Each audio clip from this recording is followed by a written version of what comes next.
Motion and time. बहुत ही मज़ेदार सा ये होने वाला है हमारा चैप्टर और इसको हम लोग पढ़ने वाले हैं वन शॉट। तो चलिए फिर बिना टाइम वेस्ट किए स्टार्ट करते हैं आज के अपने इस लेक्चर को। तो देखने वाले हैं topics to be covered in this session. भाई इस सेशन के अंदर क्या क्या पढ़ना है, तो हम लोगों को ये टॉपिक्स पढ़ने हैं। सबसे पहला आएगा व्हाट इज मोशन, मोशन क्या है, फिर types of motion, slow and fast, what is speed, uniform and non-uniform motion, measurement of time, units of time and speed and graph। इसके अलावा हमारे बहुत सारे टॉपिक्स होने वाले हैं, तो उनको भी हम लोग एक एक करके पढ़ेंगे। तो चलिए पढ़ाई में इसके स्टार्ट करेंगे। मैं जल्दी जल्दी पढ़ाने वाला हूँ बिकॉज अब हमको ये पूरा चैप्टर वन शॉट के अंदर भी खत्म करना है। तो चलिए फिर स्टार्ट करते हैं विथ व्हाट इज मोशन। ये मोशन क्या होता है? सो motion is a change in a position of an object with respect to its surrounding in a given interval of the time। देखो मोशन क्या होता है, बेसिकली पोजीशन के अंदर चेंज होता है किसी ऑब्जेक्ट की। मतलब कोई ऑब्जेक्ट है, जैसे ये एक ऑब्जेक्ट है जो किसी पोजीशन किसी जगह पे खड़ा हुआ है। अब अगर क्या है, ये अगर खड़ा रहेगा एक जगह इस तरीके से, तो क्या है, तो ये क्या कहलाएगा कि ये रेस्ट पे है। रेस्ट क्या होता है? जब कोई object with respect to time, with respect to its surrounding move ना कर, तो वो ऑब्जेक्ट रेस्ट पे होता है। लेकिन जब कोई ऑब्जेक्ट जो है हमारा वो मूव करने लग जाए, एक जगह से दूसरी जगह पहुंचे, फिर उससे इधर वापस आए, फिर उधर से वापस इधर आए, इधर से ऊपर जाए, तो क्या है, ये अपनी पोजीशन चेंज कर रहा है विद रिस्पेक्ट टू टाइम। तो इसका मतलब ये ऑब्जेक्ट हमारा मोशन में। तो मोशन क्या होता है? Motion is the change in position of an object with respect to its surrounding in a given interval of time. Clear है ना? व्हाट इज मोशन समझ में आया कि नहीं आया? आ गया ना? चलो ठीक है, बहुत बढ़िया। चलो फिर नेक्स्ट टाइप्स ऑफ मोशन के बारे में बात करते हैं। अब आप लोग बहुत टाइप के मोशंस देखते होंगे। जैसे आपने देखा होगा कि कभी कभी क्या होता है, आप लोगों को मन करता है कि एकदम स्ट्रेट रोड के ऊपर हम साइकिल चलाने जाके, जो खाली हो जाती है रोड ना, तब हम लोग को चलाने का मन करता है तो हम साइकिल ले लेते हैं, है ना। साइकिल पे मत जाना यार, ठीक है ना। तो ये आप बैठे और ऐसे धूम करके आप आगे बढ़े, तो ये भी तो मोशन ही है। आप बस के अंदर बैठे हो, ठीक है, बस के अंदर बैठे हो, ये बस है, इसके अंदर आप बैठे हो, तो बस तो मोशन में है, ठीक। अब आप देख रहे हो जो हमारी अर्थ है वो सन के अराउंड गोल गोल चक्कर काटती है, ये भी तो एक मोशन है ना, ये भी तो एक मोशन है। आप बॉल फेंकते हो, बॉल को आप फेंकते हो, ये भी तो एक मोशन है, ये भी तो एक मोशन है। आपके घर पे पंखा चलता है, तो वो भी तो एक मोशन ही है, वो भी तो अपनी पोजीशन चेंज कर रहा है। तो सब के सब चीज़ें मोशन में। आप इनके टाइप्स क्या क्या होते हैं बस वो पढ़ने हैं। तो सबसे पहला है rectilinear motion. So it is a motion in a straight line. ये क्या होता है? बेसिकली मोशन होता है एक स्ट्रेट लाइन में। जैसे कि मान लो एक स्ट्रेट रोड के ऊपर यहाँ पे नहीं दिखेगा, तो रेक्टिलिनियर मोशन क्या होता है? It is a motion in straight line. इसको एग्जांपल से समझो। मान लो भाई आपकी ये रोड है और ये स्ट्रेट रोड है, स्ट्रेट, और इसके ऊपर ये आप हो और आप सोच रहे हो कि मेरे को एक वाइट लाइन आपको दिख रही होगी, यहाँ पे बीच बीच में होती है वाइट लाइन, तो आप सोच रहे हो कि मेरे को उसी के ऊपर चलना है। तो क्या है ये, आप जैसे जैसे चलोगे तो क्या होगा, ये रेक्टिलिनियर मोशन होगा, समझे। अब एक और मोशन, अब एक और एग्जांपल लेते हैं। एग्जांपल क्या लेंगे? जैसे हम अगला एग्जांपल ले लेंगे। मान लीजिए आपने देखा होगा जब आप कोई कैंडल को बर्न करते हैं, कैंडल, ठीक है ना, जब आप कैंडल को जलाते हैं तो उसकी जो फ्लेम होती है, आप क्या करो, एक रोल बनाओ उसका, क्या कहते हैं, पेपर का आप एक रोल बनाओ, ठीक। और क्या करो, उसको जब सीधा फ्लेम के ऊपर लगा के आंखों से देखोगे तो आपको फ्लेम दिखेगी। लेकिन जैसे ही आप उस हमारे रोल को हल्का सा टेढ़ा कर दो, हल्का सा टेढ़ा कर दो, और फिर से कैंडल को देखो, अब की बार आपको कैंडल नहीं दिखाई देगी। इस केस में दिखाई देगी, इस केस में नहीं दिखाई पड़ेगी। क्यों? क्योंकि लाइट हमेशा स्ट्रेट लाइन में ट्रेवल करती है, क्योंकि वो रेक्टिलिनियर मोशन दिखाती है, समझे। तो आया वो को समझ में आ गया हुआ what is rectilinear motion. Now what is circular motion? Circular motion क्या होता है? सो motion in a circular path, मतलब मोशन किसी सर्कुलर पाथ में एक सर्कुलर मोशन कहलाता है। अब एक यहाँ पे आपका छोटा सा एग्जांपल मैं लेता हूँ। हमारी ये सन है, ये सन है भाई, ठीक है ना, ये हमारा सन है, इसको कलर कर देंगे। ये क्या है, ये हमारा सन है। अब क्या है, जब हम सन, जो हमारा सन है उसके आसपास हमारी पृथ्वी जो है, जो पृथ्वी है ये एक सर्कुलर ऑर्बिट में घूमती है, तो क्या कहलाएगा, सर्कुलर मोशन, समझे। तो क्या कहलाएगा, सर्कुलर मोशन। जब भी कोई ऑब्जेक्ट किसी भी सेंटर के अराउंड एक सर्कुलर पाथ में घूम रहा होता है उसे सर्कुलर मोशन कहते हैं। Next, periodic motion. भाई पीरियोडिक मोशन भी ना एक तगड़ा चीज है। When a motion in an object repeats itself after a fixed interval of time, it is said to be in periodic motion.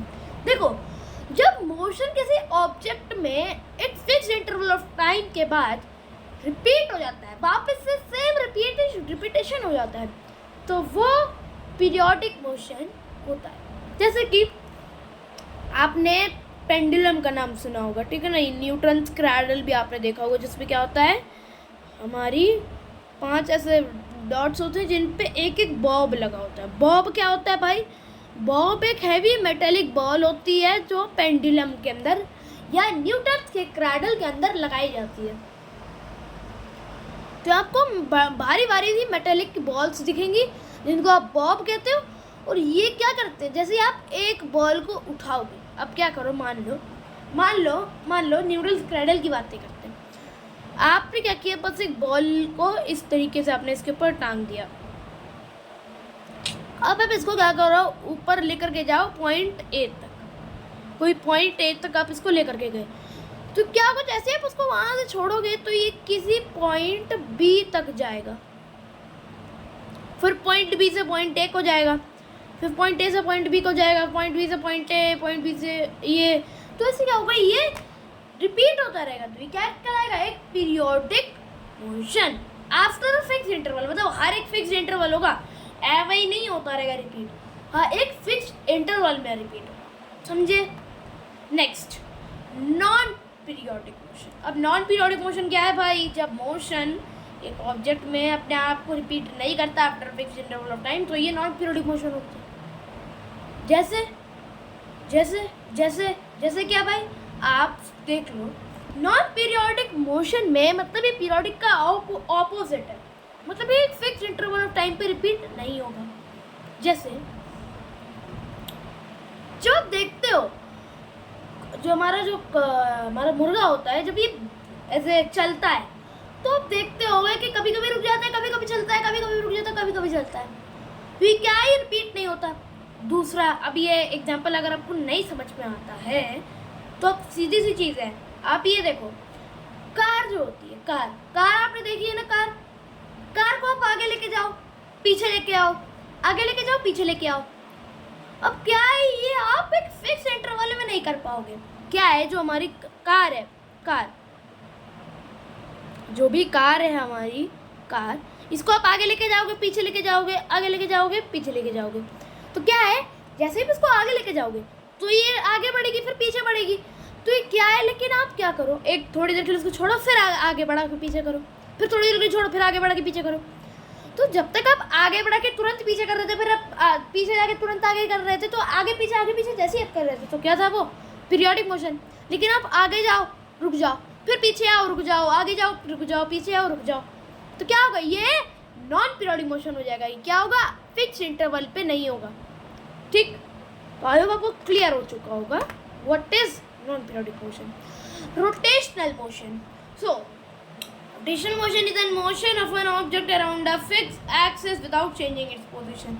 ये थोड़ा सा मजेदार है। अब यहाँ पे ना एक थोड़ा सा डाउट आएगा,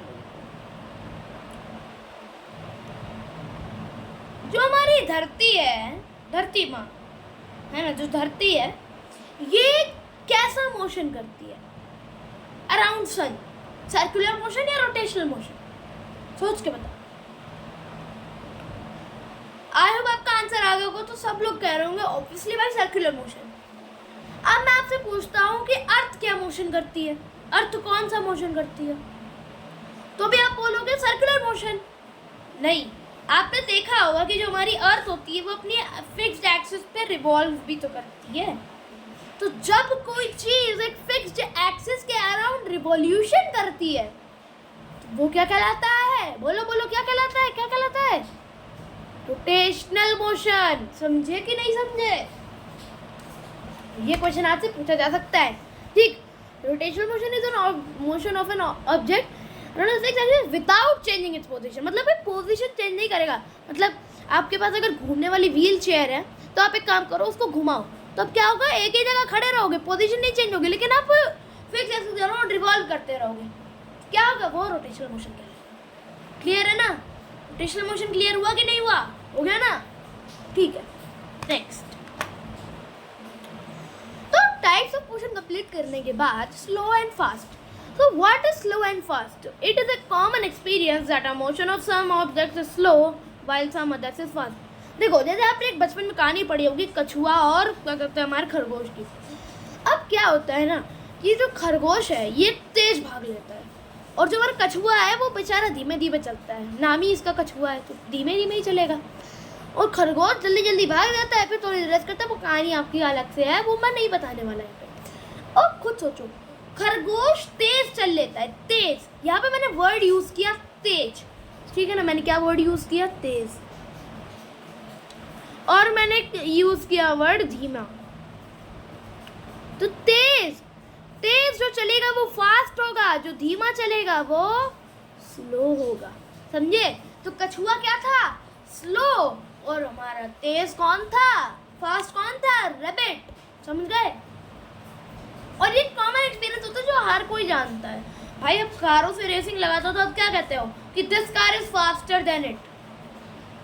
क्या है भाई? एक तरीके का तेज और धीमे की आप बातचीत कर रहे हो। चलिए फिर, चलिए स्लो एंड फास्ट हो गया। Then what is speed? Speed क्या होती है? So the distance covered by an object in a unit time is known as the speed of object. देखो, जो डिस्टेंस कवर किया जाता है किसी ऑब्जेक्ट के द्वारा in a particular unit of time, वो हमारा स्पीड कहलाता है। जैसे कि मान लो मैंने एक यूनिट ऑफ टाइम बनाई 1 घंटा, ठीक, और आपने 1 घंटे के अंदर 60 किलोमीटर डिस्टेंस कवर किया, तो आपकी स्पीड क्या होगी? स्पीड क्या होगी? 60 किलोमीटर पर आवर। समझे? 60 किलोमीटर पर आवर। अब क्या कर रहे हो? मतलब मैंने क्या किया, आपके लिए मैंने 1 घंटा टाइम डिसाइड किया कि आप 1 घंटा है आपके पास, जितना डिस्टेंस कवर कर सकते हो उतना डिस्टेंस कवर करो। आपने 60 किलोमीटर कवर कर लिया। अब क्या हुआ? जैसे ही आपने 60 किलोमीटर कवर किया तो 60 किलोमीटर, इसका मतलब है कि आपकी स्पीड क्या है? आप 1 घंटे के अंदर 60 किलोमीटर कवर कर रहे हो, ठीक? मतलब आपकी स्पीड है 60 किलोमीटर इन 1 आवर। सिंपल। अब देख लो स्पीड का एक्चुअल फॉर्मूला क्या होता है। Speed equals total distance covered upon total time taken. देखो, स्पीड बेसिकली क्या होती है? जितना आपने डिस्टेंस कवर किया। मैंने 60 किलोमीटर कवर किया, स्पीड का फॉर्मूला है, तो 60 किलोमीटर मैंने कवर किया। और टोटल टाइम कितना लिया? मैंने 1 आवर लिया।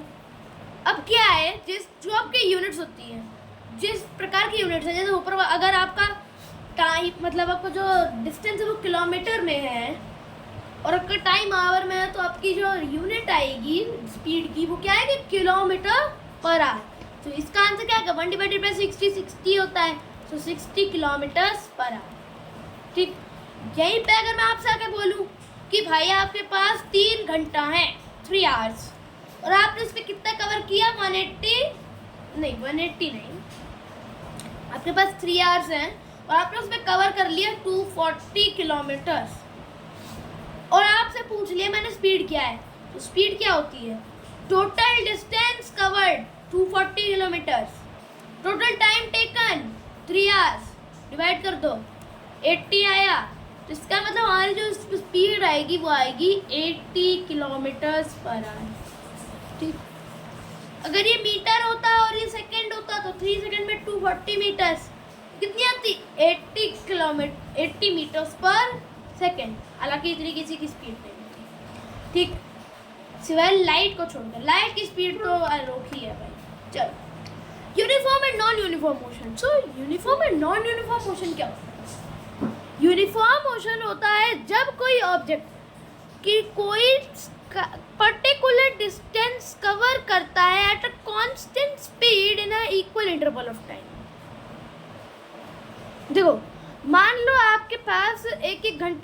टाइम इंटरवल्स हैं। 1 घंटे के अंदर आपने 60 किलोमीटर किए, अगले 1 घंटे के अंदर भी आपने 60 किलोमीटर किए, उसके अगले 1 घंटे में भी आपने 60 किलोमीटर कवर किए। तो ये क्या है, आप एक फिक्स इंटरवल ऑफ टाइम के अंदर आप सेम डिस्टेंस ही एक कांस्टेंट डिस्टेंस कवर कर रहे हो एट अ कांस्टेंट स्पीड। तो क्या है ये यूनिफॉर्म मोशन। और वहीं पे अगर आप क्या करो, 1 घंटे के अंदर आपने 60 की, ठीक, फिर क्या हुआ, एकदम से जाम लग गया तो आपने 20 किलोमीटर कवर कर पाए, फिर एकदम ही बढ़ा दी तो 100 किलोमीटर कवर कर गए हैं। तो हाईवे आ गया तो तेज चलाई, खूब तेज चलाई है, मतलब ट्रैफिक रूल भी तोड़ दिए सारे 100 किलोमीटर कवर कर लिए। तो ये क्या है, ये है ये नॉन यूनिफॉर्म मोशन। समझे कि नहीं, क्या है ये non uniform motion. I hope so आपको ये क्लियर हो चुका होगा। तो uniform motion, non uniform motion clear हो गया कि नहीं। चलो फिर मेजरमेंट ऑफ टाइम। अगर मान लो आप, if you didn't have a clock, how would you decide that what time of the day is it?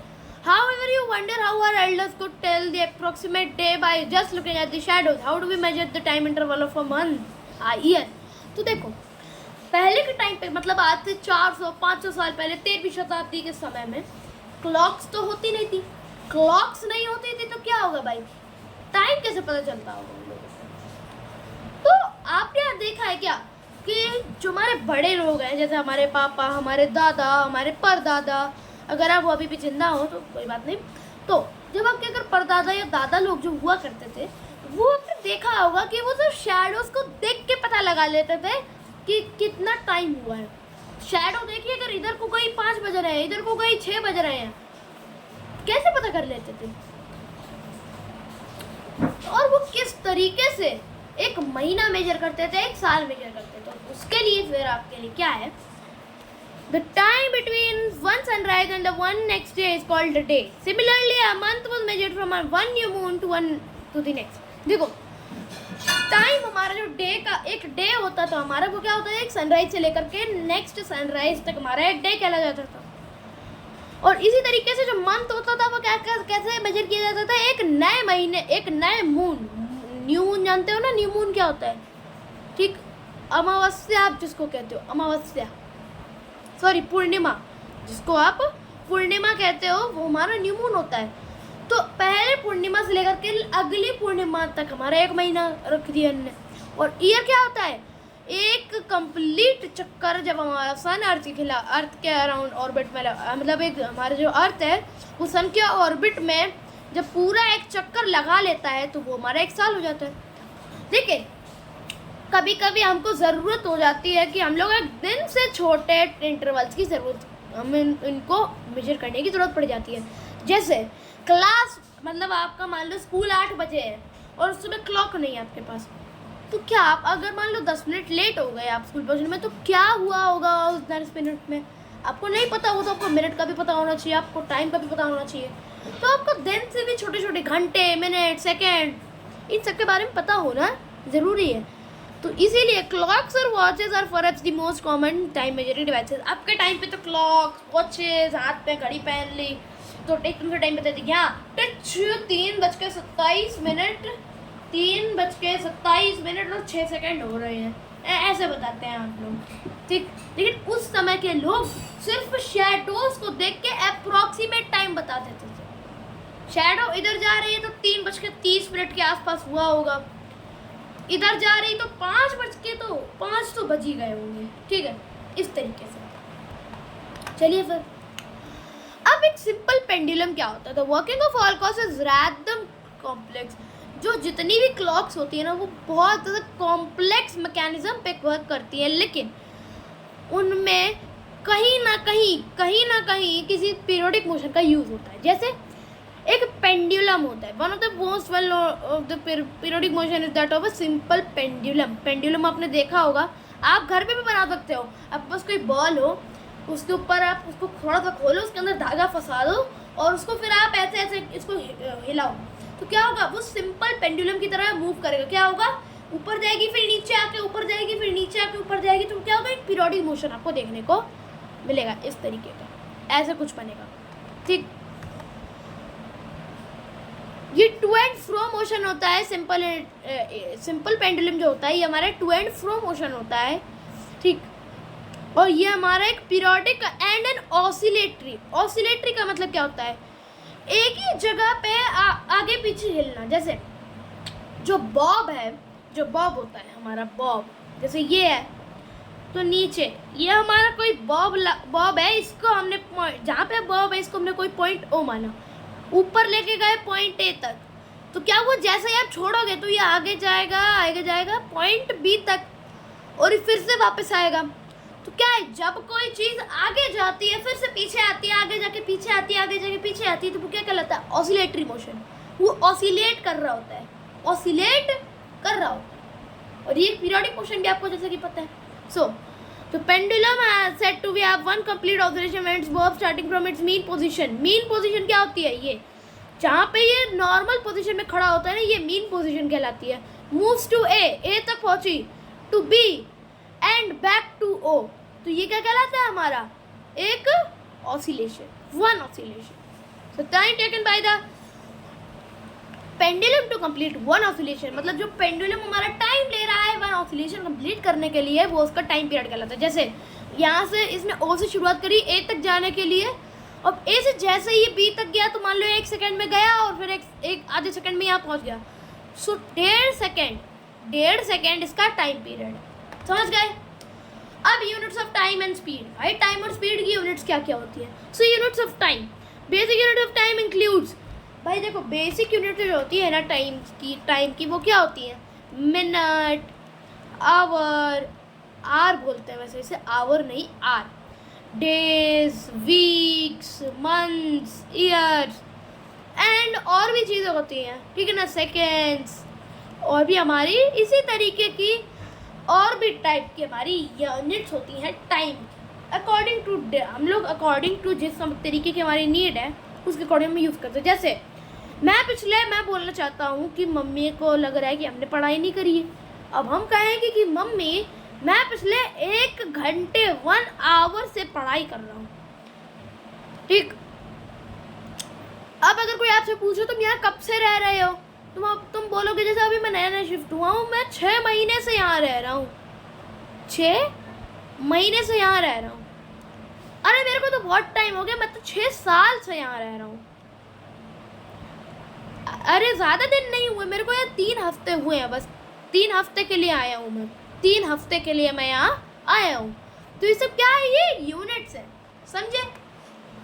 अब टाइम की यूनिट्स हो गई तो स्पीड की यूनिट्स भी जान लो। देखो जो हमारी एसआई यूनिट होती है ना स्पीड की, एसआई यूनिट मतलब जो मेन यूनिट होती है यूज़ करने वाली, वो होती है मीटर पर सेकेंड। अब सुनो ध्यान से,